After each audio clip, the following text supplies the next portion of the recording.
What's up, everyone? Nia Gibson here from FloTrack. I'm at FloSports headquarters with a couple legends. Trey Hardee, Matt Centrowitz. Let's talk about Diamond League. Obviously, we have the rest of Diamond League, but we're going to have a very different twist on this, and I'm so excited to do this alongside Trey and Matt. Yeah.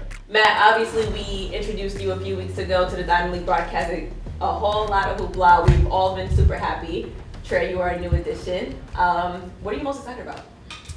Ooh, this feels like a birth for me. I had an idea a long time ago about how to present track and field and about how to make it a kind of like a product that I would want to watch and tune into.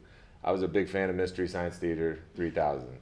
I'm a big fan of the Manningcast and that alternate programming, and I'm so excited to get to be able to bring that type of energy and talent and atmosphere and that kind of like watching a track meet with your track buddies on the couch, saying what you think, being live and getting to take people along with us on that ride. And that honestly is what I'm looking forward to the most, is just sitting in a chair and being able to watch a track meet with thousands of people back at home. We were talking about this prior to us rolling, and Matt. And it's going to be so different because there's going to be a level of authenticity there. We're not just going to be talking at people and trying to, educate them on the sport. We will be, but it'll be just kind of like tracking the app. We're going to be in the living room with you, watching it with you. So, Matt, what are you most excited about? Thanks for having me. I've been talking with Ryan about the Diamond League and about how a way that I can be involved and broadcast it, and for several months. So it's really fun to finally have it be weeks away from getting it going. And I think their vision, FloTrack, getting back to its old ways of just we had a chance, Trey and I talking earlier, just the history of FloCast and taking me way back and rolling around in a white van and just I understand that as media companies start to grow, there's a lot of things that they need to do, but it's really cool that we can kind of keep this component of what made them and how they were in back in the day. And I think we're able to do that with the Diamond League, which is exciting because it's obviously the top of the level in our sport. And at that high level, but also being super organic, just transparent. We're there. The best way I can explain it is if you're going out on a run with your buddies and everyone's just kind of shooting the shit, giving your takes, what you thought, just again, being fully transparent and honest and blunt, that's what we want, right? We want all of that, and we want to showcase that and not limit it to just our trading partners. We want everyone at home to kind of hear what we're thinking, what we see coming up, what we see during, and then certainly our thoughts afterwards. And so I like not having to be restricted on time and language and getting to do with you guys amazing. So looking forward to all of that. Yeah, we got a little tailwind now, Oh yeah, Heck I'm so excited. I also want to talk about you. Obviously, you guys were both premier athletes at your respective disciplines, and you've seen track and field grow. You've seen it transition. It's continuing to grow. How do you guys hope to be a part of that continued growth, especially within this Diamond League cast? Ooh, now that just felt like a whole bunch of pressure on my shoulders when you saying that. I'm all for small little changes and tests, and let's see if this works. Let's see if that works. I graduated in 2006. Been doing this a long time. Competed professionally for a long time. Saw a lot of different iterations of things. We were, the Golden League into the Diamond League into GST, to all these new attempts to make the sport a little more exciting for the common fan and to make a product. At the end of the day, you're packaging this. Nothing beats going to a track meet. For sure. It is awesome. There's never not something to watch and to see and to capture your attention, and it's really hard to bring that to people. And when you're at a track meet, when there's nothing going on, you are shooting the shit with your buddy. You are talking about something that just happened 15 minutes ago, or something did you see that? Oh, did you see when they walked off what they did? All the stuff that it's, impossible to really bring in a real big product. And I hope that that's what we get to do. I hope that from the chair behind the mics that we get to include people on the like kind of insider baseball, but also just explain the insider baseball to the people that might be just a little bit out, that might just have never really laced them up and or been to a professional huge meet or seen like what is it like to be in Europe for 7 weeks in a row and just race, and then oh shoot, then now I got to go home so I can pack my bags to get to the World Championships in Japan. Like all of the stuff that is just hard to put on in I would say like a tighter, more traditional broadcast like I've been doing with NBC for the last half decade or more. And so that's that pressure.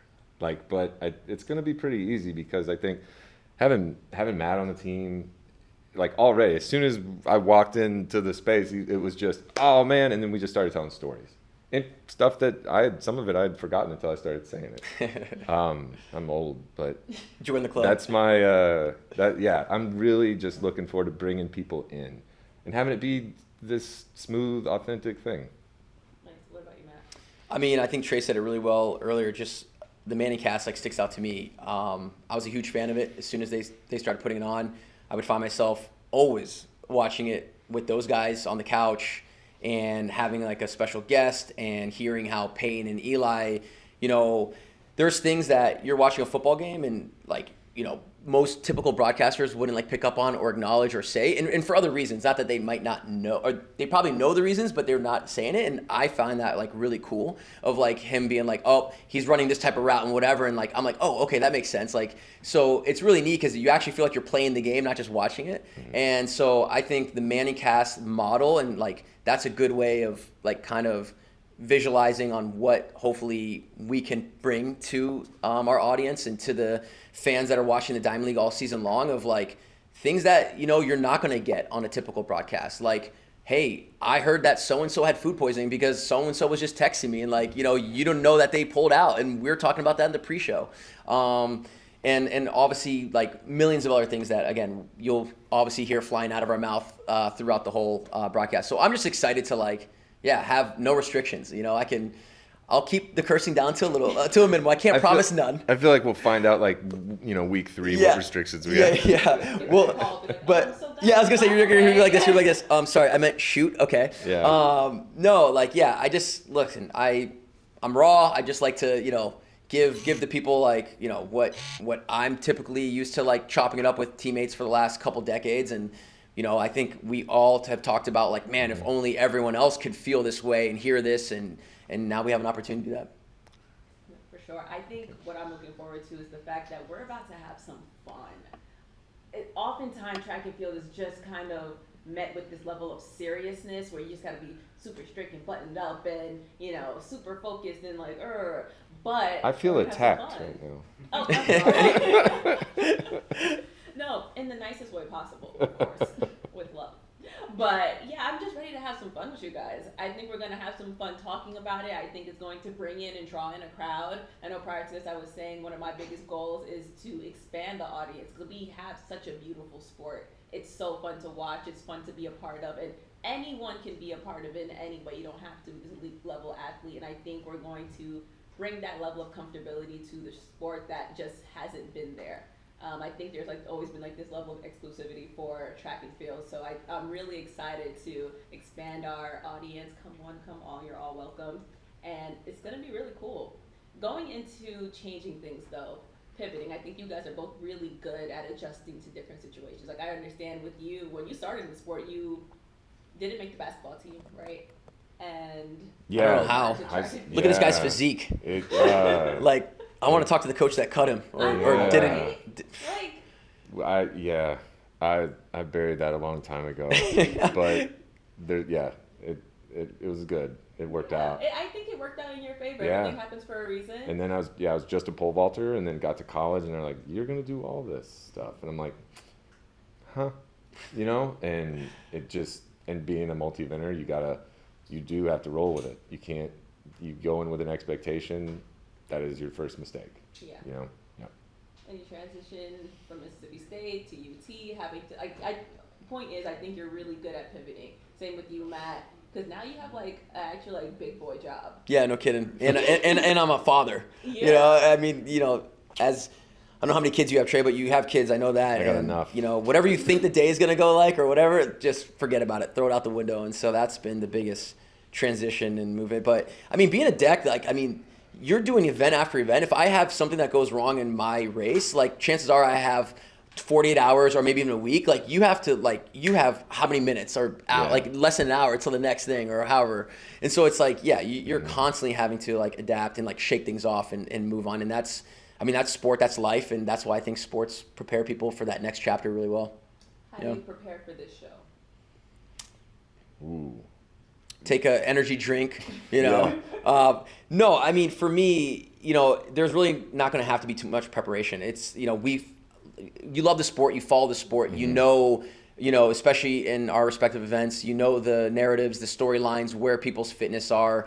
Like, luckily, I'm only half a year removed, so like I'm still very much chatting with a lot of the guys that are still competing. So yeah, I have a general idea of like where people's fitnesses are and what to expect. And so honestly, like, this is fun. Like, this is like preparing for it. Like, to me, I could hop on like 30 minutes before, just make sure everyone on the start list I saw previously is still starting, and then, you know, lights, camera, action, let's get into it. And so this is fun. I think the only preparation really is just like taking those few hours outside of my actual real job now and just continue to have a pulse on the sport, which, you know, jobs like this and Grand Slam have allowed me to stay, you know, plugged in. And so I don't really see that being too much of a pivot or, you know, I don't know if you feel the same way, Trey. No, I do not. I'm a few years removed, and so what you're describing is how I was, and like I still wasn't even retired yet, but got hurt in 16, didn't make the team, but went to Rio and did that was my basically first track meet, was the Rio Olympics. Wait, that had to have been hard. Like, you weren't even retired yet doing that. But, oh man, yeah, I couldn't have done that. Sonia and I neither of us were retired, and both of us didn't make the team. Dude, major props. And you're just sitting there calling your event, and you're just like, man, Ashton's good, huh? You know, like, and you're just watching this. But now for me, the like the blocking and tackling of all of it, and like the PRs and the where they are from and how they're doing is easy. But I really like combing through people's social media and combing through and like finding what have they been up, like what's the real. And not that's all social media is real, but like you do get to see a little bit inside of what they're actually doing, what they're like, how it's been going, you know, and you get to see a side of their personality. You get to like know them a little bit more than just your PRs and the results and what you see out on the runway or the apron or the track. And that's where that's where I spend most of my time. And then it just is. Once you go over stuff, it's kind of back there. You don't realize you got that knowledge. Like, wasn't a great student, but I can remember sports facts like that. And so just trying to just ingest as much as you can so that there's some authentic reaction coupled with accurate context, you know? And trying to think. Pro tip: if they don't post anything on their social media, it means they're not in shape. They're hurt. Something's wrong. Yeah. Oh, I know. Like, you know, like everyone used to know with me. Like, if I go zero dark, like for at least a month, and there's no stupid meme on my story, like, oh, I'm injured, or like, yeah, stay away. Yeah. But you'll know when workouts are going well and I'm stroking it, you know, it's like, okay, he's feeling himself on social media with like certain memes and posts. So that's pro tip one. There will be signs. Oh yeah. I like that one. Yeah. I feel like muscle memory is going to play a role in this. I'm so excited. I feel like this is going to be like a FaceTime call. It doesn't give, you know, strict show. And that's what I'm really excited about.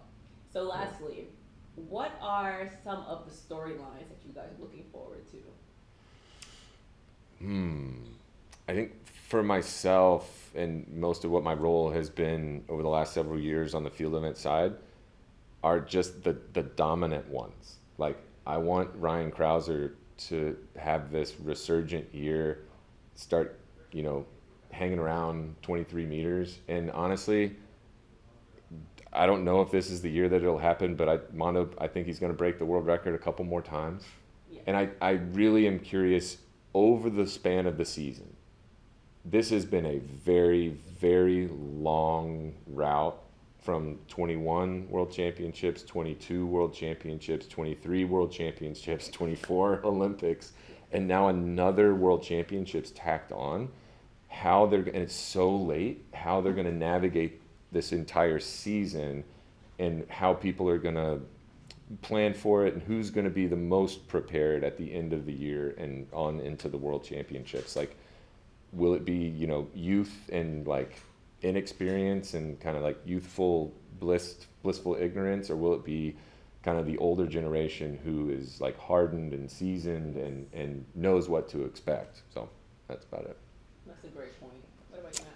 I think until the day Jacob Ingebrigtsen retires, like, I will change my view on what's most compelling and exciting for me. I mean, that guy, anytime he sets, foot on the track, you can expect a record to go down, a fast race, like something exciting. Obviously there's been a lot of, trash talk the last few years with Kerr, but not just with Kerr, like other people are starting to, dip their toes in there and start kind of, feeling themselves as well. So I think the men's 15 for me is always exciting. I think we're at a period of time right now where anyone, like, top four are all interchangeable from last Olympic Games. And as we already seen last weekend with Winyoni taking down like all three medalists from last year, like, just kind of want to see if there's gonna be more 800 guys stepping up. So the whole middle distance, like, for me on the men's side, I like to see how Noah Lyles responds to, like, that sour taste. I think leaving Paris a little bit.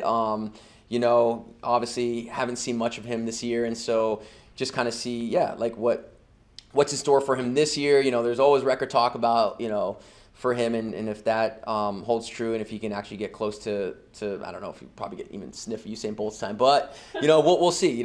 He always looks damn good working out in the weight room. I'll tell you that much in the off season. So want to see a little bit of what Noah Lyles brings to the table this year too.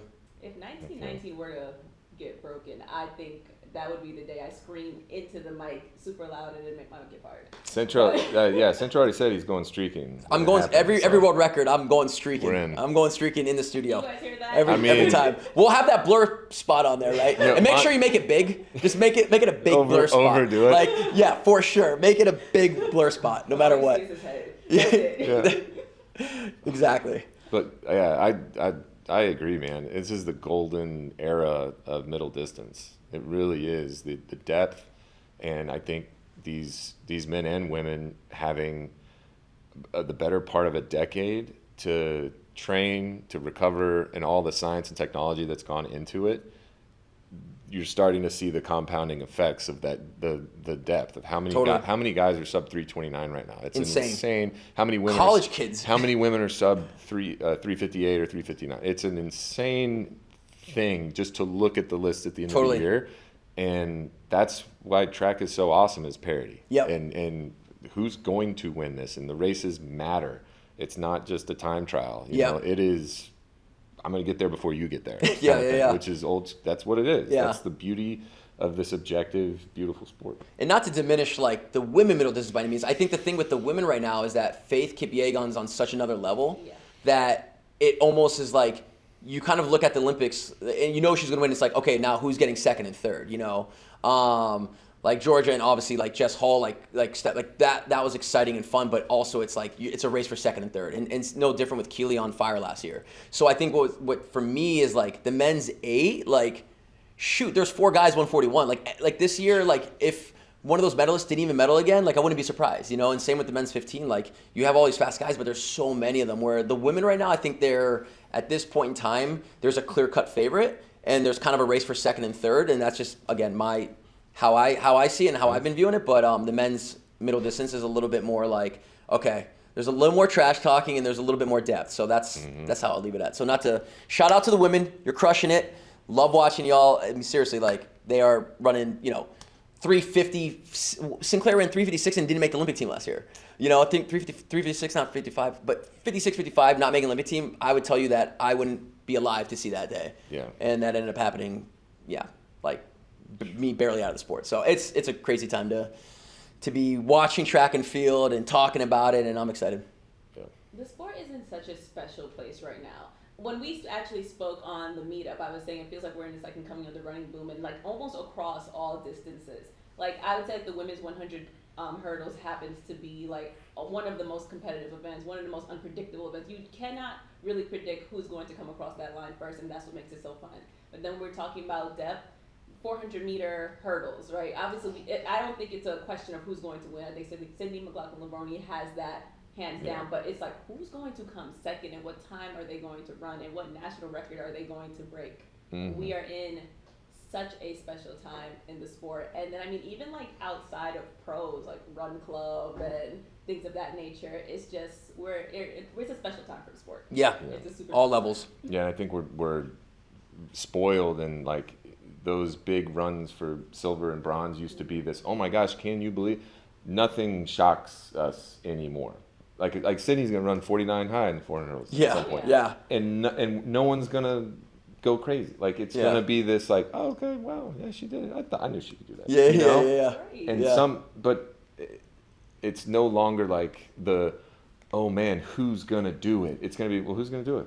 Yeah. Like, does that make sense? It yeah. does make sense, We're because just, even if we go into like collegiately, they're Oh. running faster and faster. I'm sure you guys saw the NCAA's indoor nationals. Yeah. Isabella Whitaker breaking the indoor Yep. American record, 49.2. Disgusting. ooh. Like, she's going crazy. And who would think that 49 would also get second place? Because I believe Aaliyah Butler, she was in a different Yeah, league. That's what I hate but about still. indoors. But Yeah. that was crazy. And then Isabella Whitaker's sister, Juliet, Juliet, not just- making the final, running 2:03. And she was on the Olympic team, making the final last year. Hello. Yeah. So, say all that to say, I think we have a lot to look forward to. Yeah. Definitely. Yeah. Every year brings new. I mean, the thing is, like everyone that we mentioned too, like we've been in the sport long enough to know that there's someone out there that we're not on anyone's radar. We haven't mentioned that are going to be like a threat this year, Yep. and that's again what makes it so exciting as well. Is that that's just the nature of sport, right? And so lots to look forward to. The young guns. Yeah. Someone's going to emerge. Heck yeah. So. Ooh, guys, I'm excited. We're going to have so much fun. All right, thanks you guys for joining me once again. I'm at Centrowitz, Trey Hardee. I'm Mia Gibson. This was FloTrack. We will be live Diamond League. Tune in, guys.